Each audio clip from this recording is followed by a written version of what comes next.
nous sommes dans le troisième Adam, paradis 5. Si on se pesait devant un juif et on lui posait la She'ela, Ma'ira bemoed à Shavuot. Qu'est-ce qui s'est passé à Shavuot? Qu'est-ce que vous diriez? Le don de Torah. Kiaz, tiach hash'at tshuva, matan Torah, exactement ce que vous avez dit, matan Torah. Vers la Torah, ou Omer, quel nom, quel adjectif vous collerez immédiatement après Torah? On va voir s'il il a vu juste là, pareil. Il dit qu'automatiquement on dirait ça. Quelqu'un qui dit non, Torah c'est des boutons, mais quel adjectif qui n'est pas de la Torah, dans le monde, à quoi vous collerez la Torah? Éternité. À la L'essence divine. La lumière, Torah or. Ok, mais Shiamdu Shuv et Hashem, Torah or. La Torah c'est la lumière divine. Mais Shiamdu Shuv et Hashem, la Ma'ira bemoed à Purim. Si tu demandes qu'est-ce qui est passé à Purim, d'accord? Qui a si Tshuva, les Yehudim, Aïta Ora, et Simcha Veikar. Ora ou Omer, Ora c'est Torah. Donc vous voyez déjà, il nous fait pivoter. Shavuot, le mouvement, c'est Torah qui se fait lumière. Purim, c'est une lumière qui se fait Torah. Bon, alors ça veut dire quoi? Qu'est-ce que ça peut bien vouloir dire? Que Shavuot, c'est une Torah qui se fait lumière, et qu'à Purim, c'est une lumière qui se fait Torah. D'accord? Comment? Agoufa de Uvdash Shavuot ou Torah. L'essence de ce qui s'est passé à Torah, à Shavuot, c'est la Torah en tant que dévoilement de la volonté divine aux hommes et déchirure. Il faut bien comprendre que ce dévoilement de la volonté divine aux hommes, c'est pas du tout comme on croit que Dieu apparaît. Hello, j'ai la Torah à vous donner. C'est pas ça du tout. C'est une déchirure. Toute la structure du monde telle qu'elle est, ce qu'on appelle le phénomène. En philosophie et en science, il y a des phénomènes. Le phénomène n'est jamais neutre. Le phénomène structure une pensée chilonite. Il faut bien comprendre ça. C'est-à-dire que la pensée immédiate, la pensée naturelle, la façon dont je perçois les choses, de façon le monde comme le monde s'organise autour de moi, politiquement, scientifiquement même, véhicule dans son articulation un message profondément coupé de Dieu. Ce qui s'est passé à Shavuot, c'est que tout ça s'est effondré comme des cartes. Il ne restait que... À Shavuot, on ne nous a pas parlé de la vérité. C'est ça que ça veut dire. Rohim et Takolot. Ils ont vu les voix. Ils ont vu les voix, ça veut dire qu'on a vu la vérité en soi. C'est la relation de la vérité en soi. Donc le Ouvda, c'est pas qu'on a un caca nous a dit, je vous dis la vérité. C'est qu'on a vu la vérité se révéler, qui a absolument explosé tous les doutes et aussi tous les canaux intellectuels sensoriels et de perception qui sont d'habitude endormis dans la matière. Nous, on voit une chose, c'est le reflet de la lumière qu'on voit. Eux, ils ont vu beaucoup plus que ça. Ils ont vu l'essence derrière. Ils ont vu l'essence des choses. D'accord? Mais l'essence des choses, si on parle de Shavuot en essence, ça sera Torah. Et bien la Torah, on met Torah. Mais le Etsem de ce qui s'est passé à Shavuot, c'est Torah.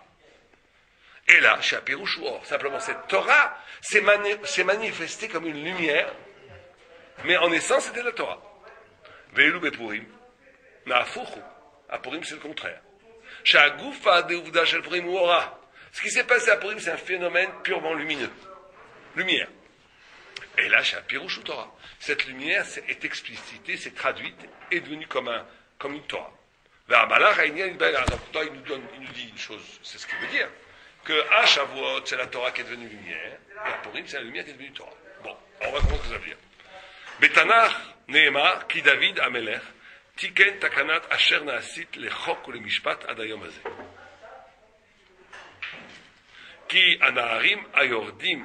David Amelech a fait une takana. David Amelech, il a fait une asa takana. Chez Betokef ad hayom hazeh. C'est une takana qui marche jusqu'à aujourd'hui. Laquelle? Qui Anaharim Ayordim le tor bilchama. Que les jeunes qui vont à la milchama, qui vont à la guerre, Anaharim Ashomrim à la kelim, qu'il faut qu'une partie des gens aillent faire la guerre. Une partie Shomrim à la kelim, doivent garder les kelim. Les instruments, je ne sais pas quel kelim on parle exactement, regarde, sûrement les instruments de guerre, l'arsenal, on va dire, sûrement, ils avaient besoin de... À l'arrière. Mais pourquoi à cette époque, ils avaient besoin de tellement de gens qui gardaient? Non, ils avaient la moitié qui gardait le camp, quand même. Il fallait garder le camp. En vérité, mais il ne dit pas garder les kelim. Pourquoi est-ce qu'il fallait garder autant les kelim? Un tiers pour garder les kelim? Parce que là, peut-être, il parle de la construction du Mikdash. Non. Quand ils faisaient la guerre. Il parle de la guerre pour tout jusqu'à aujourd'hui, il dit que c'est valable ça. C'est jusqu'à aujourd'hui, il faut qu'une partie aille à la guerre, au front, et une partie à l'arrière. C'est comme ça. D'accord. Yardam, Yechlaku, Bechol, Ashalal, Ubiza, et David Ameler, il a fait un pnaï avec tout le monde, il a dit, mais au niveau du partage du butin, on est tous égaux. Parce que les gens qui ont dit, moi j'ai été au front, j'ai le droit à 2/3, j'ai le droit à une part, toi t'es resté planqué derrière, il dit, non. Tout le monde dans l'organisation, comme vous avez dit, l'organisation de la guerre nécessite aussi des soldats à l'arrière. Or, ils sont aussi méritants, peut-être moins méritants, mais en tous les cas, ils ont le droit à autant d'un partage de butin Que les autres. C'est ce qu'a fait David Ameler. Takana zot chiken David Ameler b'sha'at milchama im Amalek. Cette takana que David Ameler a ça, כל אחד היו מקבלים אותו סכום של הביזה. בדיוק. השלל, מי שהיה בחורף, מי שהיה בעורף, שהיה עושה מלחמה, או מי שהיה אחורה, קיבלו אותה. כל אחד משתתף במלחמה. ils ont reçu la même chose. ונשאלו בזה השאלה החכם. הלא ידענו כי דברים גדולים אינם במקרה. אם כן, מהו ייחוד האופי של מלחמת עמלק היוצר את המסגרת הזה, avec le paradis simple pour dire comme ça. Rien de grand ne se passe accidentellement. Or, comment se fait-il que c'est précisément dans la guerre contre Amalek que David a eu l'idée, enfin c'est plus qu'une idée, c'est une révélation divine, mais en tous les cas qu'est apparu ce concept d'un partage des fonctions militaires et d'un partage égal du butin. Premièrement, tu pourrais dire que c'est complètement circonstanciel. C'était la guerre d'Amalek, tout d'un coup il est arrivé à la tête de David une idée. Il te dit non. Begvar, Nidva, Bebait, Midrashenu, בטבע יסוד בעניין גאלות, לומר, גאולת מצרים עומדת היא בסוד הכנסה לברית, שכן כל דיני גרות נלמדים מאבותינו ביציאת מצרים. ואילו הגאולה של אחריה נמצאת הם בסוד השמירה על ברית הקיימת ועומדת, שכן מפורש הוא בתורה, לא מהסים ולא גהלתים להפר בריתי איתם. ופירושו החכמים כי להפור בריתי אינו במי גלות פרס שעמד להם מרדכי וחבריו. Il amène une Gemara qui dit que on sait déjà que la première Géoula, c'est la Géoula de Mitzrayim, et que c'est la première alliance qu'on a fait avec Dieu, la sortie d'Égypte, et que c'est ça qui nous a fait juifs. Et c'est pour ça qu'on apprend tous les halachot de Gérout, entre autres, on apprend de Rout, mais on apprend aussi de Mitzrayim, et de pourquoi est-ce qu'il fallait au Mikvé, par exemple. Pourquoi un guerre Chayav Mikvé, pourquoi? Ça symbolise quoi? Oui, mais quel événement Mitzrayim, égyptien qui s'est passé dans la Bible? La sortie, la traversée de la mer Rouge. C'est-à-dire que c'est vraiment une renaissance, comme vous dites, une renaissance qui passe par le fait que quand tu rentres dans le Mikvé, le monde entier était couvert sur l'eau, donc l'existence elle-même s'est arrachée de l'eau. Donc quand tu rentres dans le mikvé, c'est une sorte d'annulation de tout pour renaître quand tu sors du mikvé. Quand tu sors du mikvé, tu renais, comme le monde est né de la mer, né de l'ouverture de la mer. L'ouverture de la mer Rouge, ça a été la création d'un espace. Il y a un temps juif qui est structuré par Shabbat, les fêtes, etc. C'est pas le même temps que les Goïm. Le temps juif, c'est le Zman. Le Zman, ça veut dire invitation. C'est un temps qui est structuré par la promesse. On va vers le Mashiach. On n'est pas structuré comme les Goïm par des bases du passé. C'est pour ça que les civilisations Goïm sont mortelles. Parce qu'elles bâtissent leur temps à partir de données antérieures. Donc quand ces données, ces causalités tombent, l'Empire romain s'est effondré. Tout s'effondre. Ça a l'air inexpugnable, ça a l'air indéboulonnable. Mais tout ça, ce n'est valable que si les raisons objectives de leur existence restent, qui est le passé. Tous les historiens, ils procèdent toujours par une analyse architecturale, archéologique, où tu essaies toujours de trouver la raison. C'est bon pour les goïs. Je ne sais pas comme ça. C'est pour ça qu'on est éternel et indestructible. C'est bien sûr grâce à la protection de Dieu, mais il y a une structure.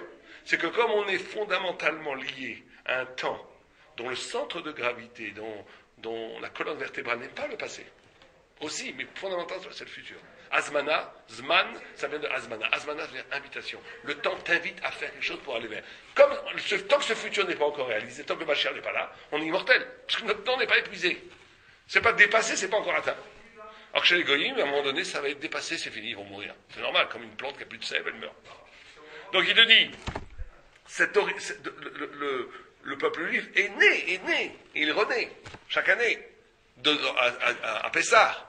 Et on apprend toute la Gérout, toutes les halachot de Gérout, on l'apprend de Mitzrayim. C'est pour ça qu'il faut Kabbalat Torah, c'est Mont Sinaï. Il faut le Mikvé, c'est la mer Rouge qui a été traversée. La Brit Mila, c'est quand on est sorti, la première chose que Dieu nous demande, c'est de faire Brit Mila, etc.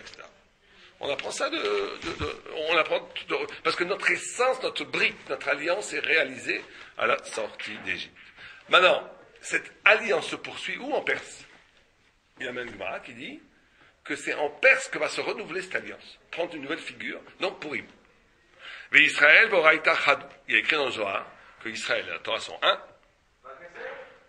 Chaya shel Torah mekablim הם לחיה של כנסת ישראל, כי גם בהשתייכות לדבר תורה נמצאים הם שתי הקיום הללו. ישנה עליה בתורה על ידי רכישת השגות חדשות, והשיגה עליה בתורה על ידי הכנסת חיזוק וחיות לדברי תורה המכונסים להוציא הנפש בגבורה. Ça c'est rien que pour comprendre cette phrase, ça vaut le coup d'être venu ici.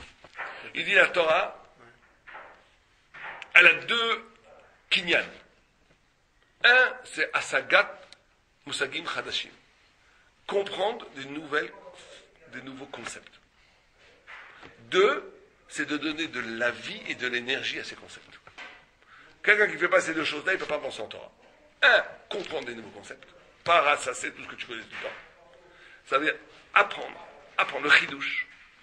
Deux, que quand tu as compris quelque chose, quand tu as étudié, que tu dois, allez, je vous répète ce qu'il dit, Yeshna alea batora al yede rechishat asagot chadashot. Un, conquérir, rechisha, ça veut dire acheter, acquérir des nouveaux concepts.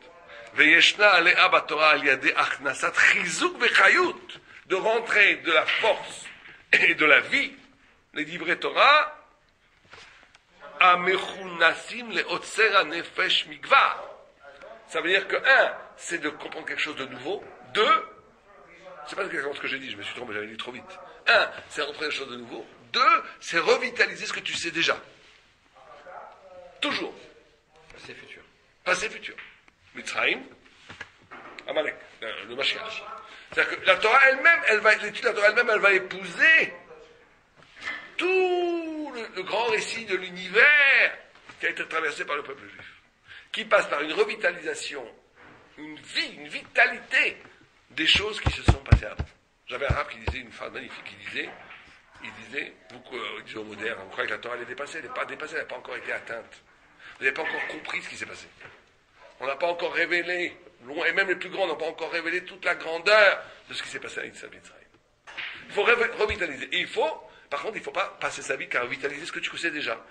Il faut essayer de trouver des choses nouvelles. Mais aussi, il y a un Megatzara, tu veux toujours apprendre du nouveau et tu ne fais pas évoluer, tu ne profites pas de ce que tu sais. Très important de donner du kavod à sa Torah sans orgueil. Ce que tu sais, ça a une valeur infinie, il faut la travailler, il faut le retravailler. J'avais un arabe, il écrit Ziboran, il écrivait ses chidushim 10, 20, 30 fois les mêmes. Ça c'est le plus dur au monde. Parce que moi, nous on a fait des petits, on fait aussi des chidushim, des livres et tout. Première chose qu'on a envie de faire quand on a fini, c'est Shalom Aleichem. Vraiment, c'est normal. Shalom Aleichem pour passer à autre chose. Il faut une gvoura incroyable il faut y croire, oui. Et pourquoi on ne le fait pas? Pourquoi tu as ton livre déjà content? Parce qu'en réalité, tu y crois, mais tu y crois à ton niveau. Mais si tu sais que c'est Torah Tachem, si tu crois, si tu as le mérite d'avoir une vraie Torah Tachem, une Torah Tachem qui est une Torah Netzach, une Torah qui va être là pendant 3000 ans, bien sûr, tu vas la raffiner pour chaque soit pure. Mais pour ça, il faut avoir le mérite de sentir que c'est ça. En tous les cas, il y a les deux niveaux qu'il faut faire. D'accord? Les deux niveaux, ils sont très, très importants. D'accord? Vezeh matam l'avdil beinyan aishtayachut shel Knesset Israël et Torah ben shte hageulot. Et il dit que cette Torah-là, c'est deux formes de Torah, de revitaliser ce que tu sais déjà. התורה מתחלק, הלימוד תורה מתחלק בשתי עניינים. אחד, לחדש חידושים, זאת אומרת, לחוש מושגים חדשים. והדבר השני, מה שכבר יודעים, צריך להשקיע, להוציא ממני המון דברים שלא מובנים מאליו. שתי הדברים. Et ces deux choses-là, elles sont liées fondamentalement à la notion des deux Géoulot, Mitzrayim et Purim. כי גאולת מצרים עומדת בסוד הכנסה לברית. Parce que Mitzrayim rentre dans le secret de rentrer dans l'alliance. והנה קבלת התורה שלו היה על ידי קבלה דברי תורה חדשים שלא שמים אזן מעולם. ואלו בגאולת פרס עומדות בסוד שביר... Ah non, on s'est trompé, enfin moi je me suis trompé. Il dit le contraire. Lui dit le contraire. Il dit le nouveau c'est Mitzrayim. Pourquoi est-ce que c'est complètement nouveau? Ce qu'on a appris, c'était complètement nouveau. Alors que ce qui s'est passé à Purim, c'est la fidélité, c'est qu'on a redécouvert Keimou et Kiblou. On a redécouvert la grandeur qu'on avait reçue, mais qu'on n'avait pas compris que c'était grand. Parce qu'on dit, ils ont reçu totalement ce qu'ils avaient reçu avant. Ils ont Keimou et qu'ils ont établi ce qu'ils avaient reçu. Ils ont compris. Ils ont fait de même. Il y a eu au Arsinaï, il a été niqué, Kiblou bien. Exactement. C'est-à-dire qu'ils ont compris à Arsinaï, c'était incroyablement nouveau.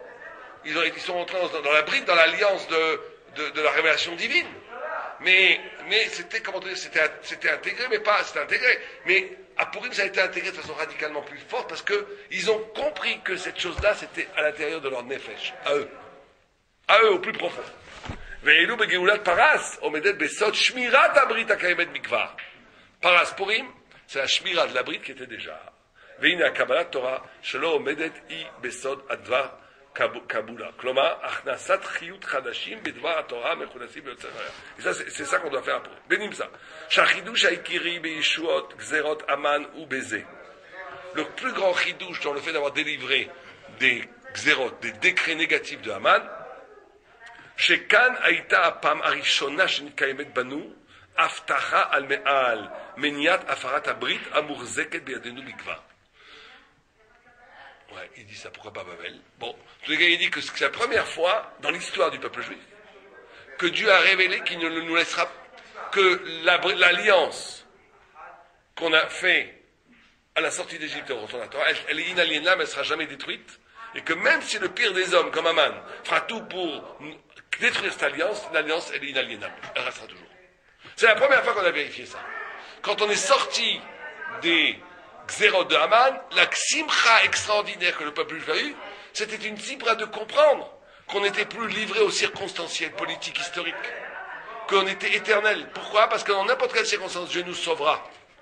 Et c'est la première fois qu'ils ont vérifié ça. Parce que quand ils sont sortis d'Égypte, ils ont tout de suite eu le pouvoir d'Israël, donc là c'était des victoires bien entendu, mais c'était pas, on était menacés, on rentre dans une logique qui d'après la nature aurait dû te détruire, et Dieu te sauve. Te montrant par là qu'il t'abandonnera jamais. D'accord? D'accord? Oh. ונמסד להבין כי שעת המלחמת עמלק היא השעה אשר בה נפשה של כנסת ישראל סופגת לתורה את הכרת הברורה כי ניתנת תקף לערכי התורה קניינים מרבה שוקלת היא כחשיבותה בה בבד עם רכישת ערכי התורה החדשים. Là, il est dans un autre yesod. Il dit chaque guerre avec Amalek va nous faire comprendre, va délivrer un message fondamental pour nous, c'est que le fait que la Torah d'Israël, d'accord, que la Torah d'Israël n'est pas destructible, d'accord, elle est aussi importante que le fait même d'avoir reçu la Torah. Je vous répète ce qu'il dit. Ki netinat tokef le erke Torah kinyani mikva. Le fait, l'importance ou la puissance des valeurs de la Torah qui sont déjà acquis en nous, elle est aussi importante shokelet im chashivuta bad bebad, avec l'importance équivalente avec le fait de comprendre des nouvelles choses. C'est-à-dire qu'il y a deux systèmes qu'on doit toujours avoir. Un premier système, Arsinaï. À un moment donné, quand les gens étudient, ils disent Mamash Arsinaï. Je viens de comprendre quelque chose, Arsinaï. Une révélation. Arsinaï, c'est la mamelle métaphysique, spirituelle, si vous préférez, qui permet à un juif, à un moment donné, de découvrir des choses incroyables, nouvelles, qui cassent toute la logique humaine, de découvrir des chidushim. C'est Arsinaï. Mais il y a un deuxième système qui est aussi important qu'Arsinaï. C'est que ce que tu as déjà compris, de le reconsidérer, de le redévelopper, de recomprendre des choses dans ce que tu as déjà compris que tu n'avais pas vraiment compris. Et ces deux systèmes-là sont vraiment les systèmes qui font que Israël est éternel. C'est ça qui est dans l'éternel d'Israël. Et plus le deuxième que le premier. Lui dit Shkulot. Shkulot. Il faut un chidouche, il faut révéler Arsinaï. Mais en fait, On a l'air que c'est plus productif. Ça a l'air d'être plus productif parce que ce que tu as déjà, c'est plus en mode. C'est plus en mode. C'est Chazara. Ouais. Vous connaissez la Yeshua Cohen, Chassid Gour? Vous connaissez? Parce qu'il y a Yeshua qui a justement. Je crois que j'ai entendu parler. Ouais. Il nous a fait nous donner quoi? Il a étudié, bon, il c'est un Talmid Chacham, Atsou. Quand on va dire, quand il voit, il faut faire Shachriani. Il a étudié 250 fois toutes les Gemarot, et il nous a expliqué que au bout de la 250e fois, et pourtant il avait lu cette marque-là, il avait vu. Il a découvert quelque chose qu'il n'avait pas vu avant. Il m'a dit, mais c'est pas possible, au bout de C'est 150 sûr. fois. וזה, on finit, il reste deux paragraphes, on finit. וזה היא עומק משמעותו של העובדה, כי דווקא בשעת מלחמת עמלק, תיקן דוד את תקנת הגדולה. Là, il va nous expliquer, et c'est ça la profondeur, pourquoi Dafka contre Amalek. On a dit que c'est pendant les guerres d'Amalek, avec Amalek, qu'on comprend cette équivalence. Et il dit, c'est Dafka pendant la guerre d'Amalek, que David a fait cette takana, qu'une partie font la guerre au front, et que l'autre garde l'équilibre. Tout le monde en comprend ce que c'est. Aller au front, c'est quoi? C'est quoi aller au front par rapport aux deux façons d'étudier la Torah? Hein? C'est nouveau ou bien c'est de garder? De revoir ce que tu sais déjà. Revoir du nouveau quand on offre. C'est nouveau. C'est nouveau, c'est Arsinaï. Garder l'équilibre, c'est garder ce que tu as déjà. Voilà. כי ירדם יחלקו יורדי למלחמה ביושבי על הכלים, ותקנה זו הוא שם דוד לחוק למשפט עד היום הזה שקרה aujourd'hui. כלומר, מרגלית זה של שווי המשקל, la perle, qui a une équivalence, ben Adam à l'omet Torah ou ben Adam à Choser al Talmudo, qui a une équivalence fondamentale dans la vie entre étudier quelque chose de nouveau qui doit se faire quotidiennement, mais avec le retour, la Chazara, le retour de ce que tu as déjà étudié, comme une redécouverte des profondeurs de choses qui par définition tu ne peux pas comprendre quand tu commences. Et c'est comme ça que tu vas vaincre Amalek. Adar Kaboulé, des Mordechai, Mishtarave im Akabad de Moshe, Yartag Yachlakou, Yorad de Milchama, Moshe Akedim. Mais quand Anou Chosrim, les Trilat Advarim. Maintenant, on retourne à ce qu'on a dit au début. Bechag Shavuot, on a dit c'est quoi Chag Shavuot? Atralata, Torah. Shavuot, Torah, c'est Torah. La Torah, c'est quoi? Une Torah qui se transforme à Shavuot en lumière. En lumière. Torah Or. Ou Bechag Apurim, Beshavuot, à Torah Nia Or. Torah Or. ובחג הפורים התחילתה היא באורה, אורה ושמחה, זה אור, והאור מסתיימת לתורה. זאת אומרת, בשבועות התורה devient lumière. הפורים, la lumière devient Torah. Alors quel rapport avec tout ce qu'on vient de dire maintenant? Qui c'est qui me le dit? Moi je crois deviner. Quel rapport avec tout ce qu'on vient de dire maintenant? À l'application. Non, on vient d'expliquer qu'il y avait deux niveaux dans l'étude. Ouais, il y a Un étude de la découverte de la Torah, le nouveau, Rechisha Musalim Chadashim. À apprendre des nouvelles concepts. Et l'autre, quand ce que tu sais déjà, tu gardes. En Hazara, tu découvres des choses. Quel rapport entre Torah Or ou Or Torah? Moi j'ai une idée, on va voir, je vais le dire après si j'ai raison, je crois que je l'avais déjà lu il y a longtemps, je vais peut-être rester un crayon, on va voir, je pense qu'il va dire ça. Je prends un pari, on va voir. Que Torah Or, c'est Shavuot et Har Sinaï. C'est la Torah qui devient lumière dans mon âme. La Torah, la révélation. Or, qui devient la Torah, c'est justement ce que j'ai compris, que ce que j'ai intégré à l'intérieur, qui est dans le Omek HaNefesh, qui est dans la profondeur de mon âme. Si je reviens dessus, c'est ma personnalité qui va interpréter la Torah. C'est une personnalité kadosh, qu'on doit tous essayer d'avoir. C'est ma vision subjective des choses qui vont devenir la même Torah. C'est le Or HaNefesh, c'est la lumière de l'âme intérieure. Si elle revient, elle rebondit sur ce qu'elle a reçu au Mont Sinaï, elle va générer une compréhension qui lui est absolument propre, qui est du Or, mais qui va devenir la Torah autant qu'en Sinaï.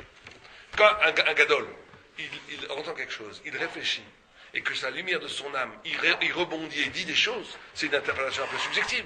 Cette subjectivité elle-même, elle a une valeur de Torah. Dieu l'embrasse, on explique qu'il y a un chidouche, Dieu le prend, il l'embrasse, il le met dans le organe, il le met dans le trésor le plus caché de la Torah en haut. Ça c'est la lumière, et ça c'est pour lui. Je pense que c'est ça qui va dire. On peut dire un pshat que Be'al Sinaï, Naaseh Benishma, on a été Mekabel la Torah, parce que c'était une lumière, c'était incontestable de la recevoir. Ouais. À Purim, on a été Mevin et ta Torah. On a fait. Et Kibal Nota Be'ahava. Mekabel. Alors, dire un très bon ton je dis même le plus. Continue. Dis attends, on a dit Naaseh Benishma parce que c'est avant tout la révélation qui t'ouvre à la pensée. Mais à Purim, une fois qu'on a compris, on a fait. On a fait Nishma Benaaseh à ce moment-là. Très bien. ומכאן אנו חוזרים לתחילת הדברים בחג השבועות, התחלה היא בתורה ובסיום היא באור. תורת אור, ובחג הפורים, התחלה הוא באורה וסיום הוא התורה. אורה זה תורה, והם אלה הדברים. כי מכיוון שקבלת תורה דחג הפורים הוא דהדר קבלה, הלא כך הוא סדר הדברים, שקבלה ראשונה מולידה בנפש את האור. זה מה שאני que la première Kabbalah, elle engendre une lumière dans l'âme. Quand tu reçois la Torah Shavuot, ça va pas, c'est pas juste des concepts la Torah. C'est une puissance spirituelle. Terrifiante, énorme. Quand on est zoré de comprendre un pshat de Torah, on le voit pas. Des fois on le voit d'ailleurs. Rentre dans toi une lumière divine. Sur ton visage. On peut voir ton visage, des fois le visage resplendit. Moi j'avais un Rav Nehouri, je me rappellerai toujours. Nahouri Un Rav Nahouri, très vieux, le grand-père, un Tzadik En Kamo, un immense homme. Quand il disait un pshat, j'avais 16 ans, je lui avais 15-16 ans.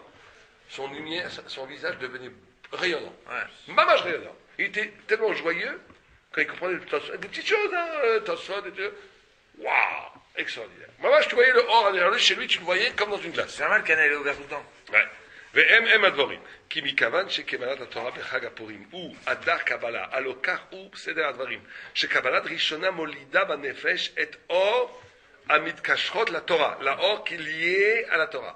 Or זה היא מולידה את האור השני דהדר קבלוה, et la deuxième, cette lumière-là, elle va maintenant elle-même lui une deuxième lumière, וממילא נמצא בחג השבועות, האב הוא התורה והתולדה היא האור. השבועות, le père, c'est la Torah, et la lumière n'est qu'un effet secondaire de cette paternité.